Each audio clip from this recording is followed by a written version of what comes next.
ये है भारत का प्रसिद्ध नगर इलाहाबाद।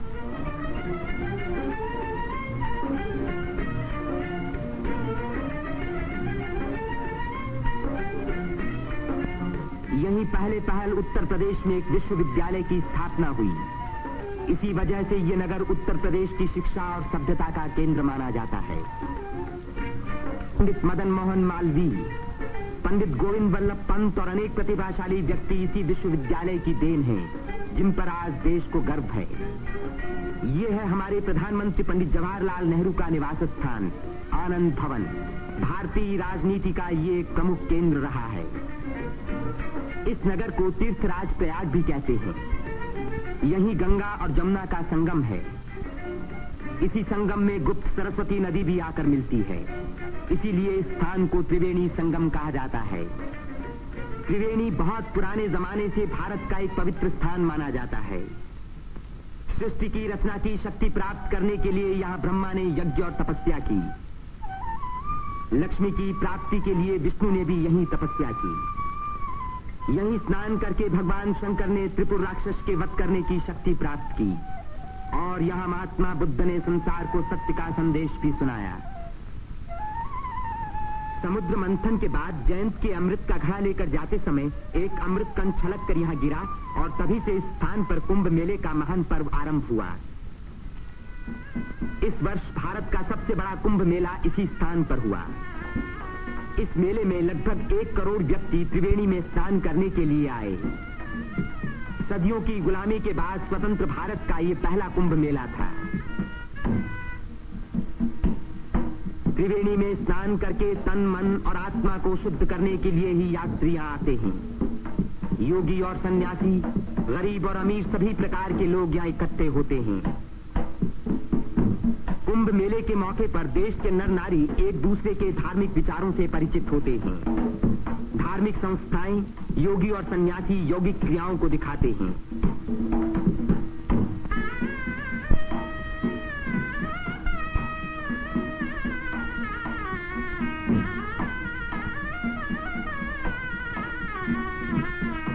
धार्मिक विचारों पर तर्क वितर्क होते हैं और देश के गौरवपूर्ण प्राचीन रहस्यों का उद्घाटन होता है। यहाँ के सुंदर दृश्य प्राचीन भारत की महत्ता की याद दिलाते हैं।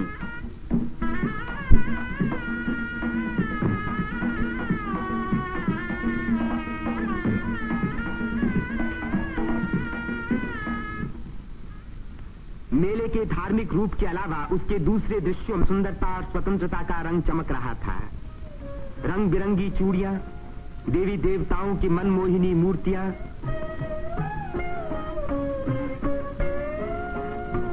हरी जपन की मालाएं, सिंदूर और चंदन के ढेर, औरतों के साज श्रृंगार, बच्चों के खेल खिलौने, लाल बुझक्कर मिट्ठुनियां।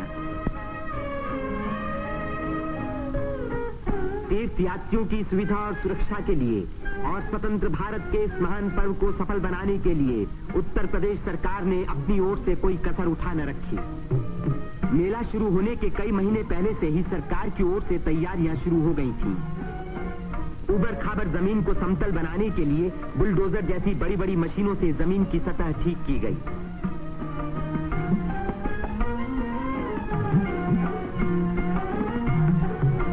गंगा जी ने अपना किनारा 15 से 30 फुट गहरा काट दिया था, जिसके कारण यहाँ स्नान करना असंभव था।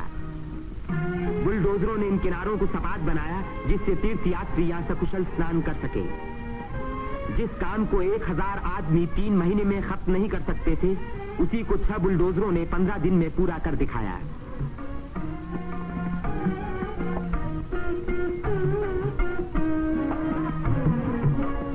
फौजी इंजीनियरों ने सड़कों पर बिछी रेलवे लाइनों के ऊपर पुल बनाने में बड़ी मदद की।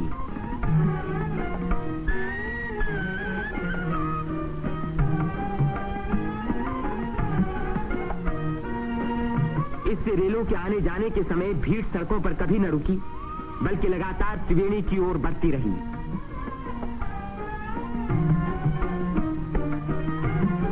जगह की कमी के कारण ज्यादा लोगों के रहने का इंतजाम गंगा के पूर्वी तट पर झूसी की ओर किया गया। वहां से शेष मेले तक आने के लिए भारतीय सैनिकों और उत्तर प्रदेश सरकार के सार्वजनिक निर्माण विभाग ने पीपों के 6 पुल बनाए। कुंभ मेले के इतिहास में यह पहला मौका था जबकि यहां बिजली लगी। 1000 बिजली के खंभे लगाए गए, जिनके लिए 160 मील से अधिक लंबी तार लाइन इस्तेमाल हुई। उत्तर प्रदेश के स्वास्थ्य विभाग ने यहां सफाई का बड़ा अच्छा बंदोबस्त किया। चारों तरफ मशीनों से लगभग 250 मन डीडीटी का भारी छिड़काव किया, जिसके कारण मेले में मच्छरों व मक्खियों का नामो निशान बाकी न रहा। मेले के आरंभ से ही सरकार ने हैजे के टीके लगवाने का प्रबंध किया। यात्रियों को सलाह दी गई कि वे मेला क्षेत्र में आने से पहले टीके लगवा लें। कदाचित इसी व्यवस्था के कारण मेले के मौके पर कोई भी रोग नहीं फैला। इतनी भारी भीड़ भाड़ के मौके पर आमतौर से दुर्घटनाएं हो जाया करती हैं। इन दुर्घटनाओं का सामना करने के लिए उत्तर प्रदेश सरकार ने चिकित्सा एवं स्वास्थ्य विभाग की एम्बुलेंस गाड़ियों से घायल और बीमार यात्रियों को तुरंत अस्पताल पहुंचाने का पूरा प्रबंध किया। 9 अस्थायी अस्पताल डेरों में खोले गए, जिनमें 228 रोगियों को रखने का इंतजाम था। गरीब रोगियों को खाना मुफ्त में दिया गया। राशनिंग विभाग ने यात्रियों की सुविधा के लिए यह आटा, शक्कर, मिट्टी का तेल और अन्य जरूरी सामान का भारी स्टॉक जमा किया, जिससे इन चीजों की कीमतें न बढ़ पाईं। इसी प्रबंध के कारण हर व्यक्ति को सस्ते मूल्य पर अपनी इच्छा का खाना मिल सका।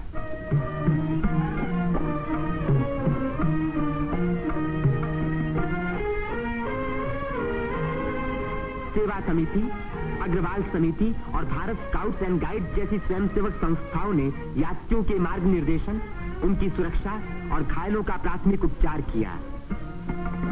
पुलिस यात्रियों के संचालन का कार्य करती रही। आने जाने के लिए अलग रास्ते रखे गए। भीड़ को काबू में रखने के लिए चलते फिरते वायरलेस सेटों का इस्तेमाल किया गया।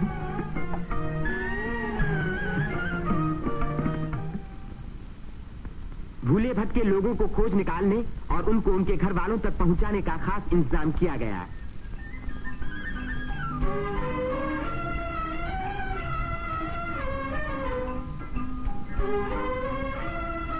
मेले में लाउड स्पीकरों का एक जाल बिछा दिया गया, जिससे भटके हुए लोगों का नाम पुकार पुकार कर उनको एक स्थान पर इकट्ठा किया गया। मेले के आरंभ होते ही उत्तर प्रदेश के मुख्यमंत्री पंडित गोविंद वल्लभ पंत ने मेले के बंदोबस्त का मुआयना किया। इस तीर्थ स्थान पर जमा हुए लाखों मेहमानों के सुख सुविधा की उन्हें बड़ी चिंता थी। उन्होंने नाव पर सवार होकर घाटों का निरीक्षण किया।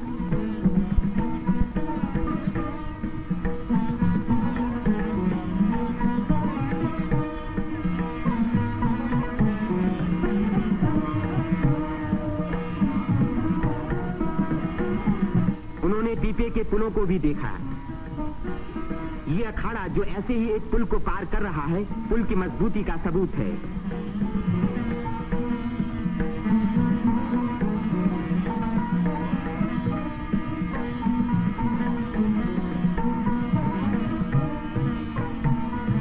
हमारे प्रधानमंत्री पंडित जवाहरलाल नेहरू ने भी मेले के इंतजाम का निरीक्षण किया। वे सड़कों पर घूमे और पुलों पर भी गए।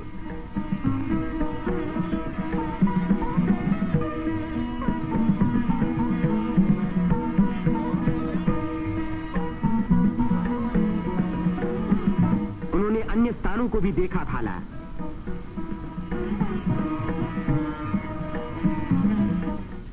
भारत के अन्य लाखों व्यक्तियों की भांति हमारे राष्ट्रपति श्री राजेंद्र प्रसाद ने भी त्रिवेणी में स्नान किया। इस दिन अपार जनसमूह यहां इकट्ठा था।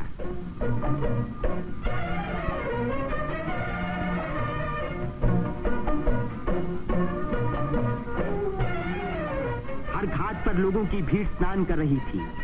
उसमें नया जोश था और नई उम्मीदें थीं।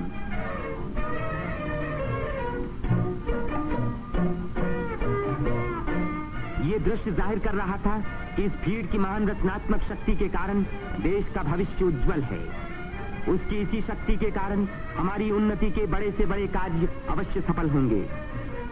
जिस स्थान पर मनुष्य और देवताओं ने यज्ञ किए और भविष्य का संकल्प किया, उसी स्थान पर इन नर नारियों ने आज भारत को फिर से बलवान और सुखी बनाने की प्रतिज्ञा की और भारत की स्वतंत्रता को अमर रखने के लिए अपने शरीर में एक नए प्राण को जन्म दिया।